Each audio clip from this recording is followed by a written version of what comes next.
Simpleng agahan sa probinsya, tara! Ngayong araw, ipapakita ko sa inyo kung gaano kasarap mag-almusal sa probinsya. At tingnan nyo naman tong sunflower, napakaganda sa mata at si Pangit nga kumukuha na ng talbos.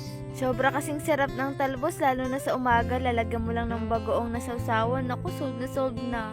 O kaya naman may kamatis na sausawan. At eto naman si Mama ay nagsunog ng bigas para gawing kape. Grabe, napakasarap nito. Kayo rin ba naranasan nyo to na magsusunog ng bigas ng nanay nyo? Bukod kasi sa masarap, mas nakakatipid pa. At eto na nga si Mama magsasangag din ng kanin. The best talaga kasi ang sinangag sa umaga.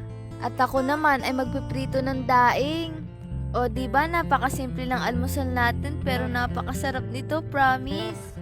Grabe, kahit ganito yung almusal natin araw-araw, simple man pero masaya at masustansya.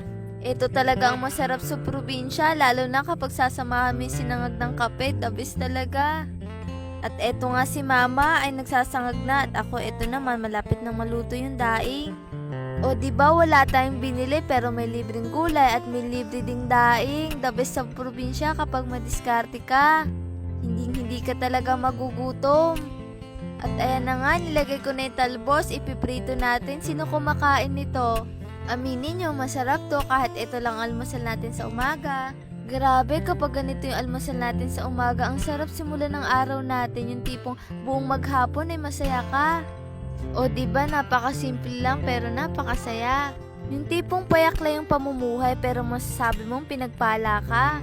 At eto pa ang the best, naglagay kami ng saging kasi tamad kami maghugas. Aminin nyo, kapag tinatamad kayo maghugas, kukuha lang kayo ng dahon ng saging. Pag ganito lagi almusal mo, mapapakain ka talaga ng marami. At samahan mo pa ng mainit na kape, tapos sasabayan pa ng kwentuhan.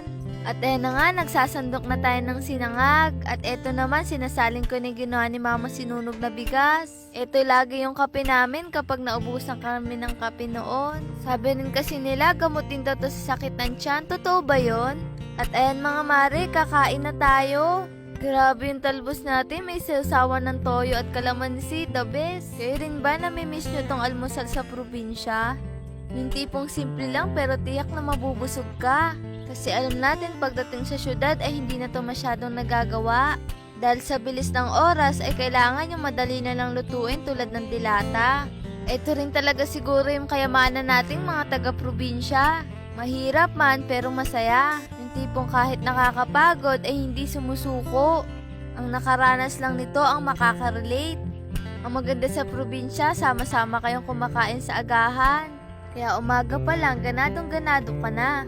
Ang dami ko nga nababasa, yung mga nasa syudad ay namimiss talaga nilang pamumuhay sa probinsya. Simple talaga dito at payapa pa. Ikaw kung papipiliin ka, syudad o probinsya? Hanggang dito na lang at maraming salamat sa inyong panonood. Huwag niyo po makalimutan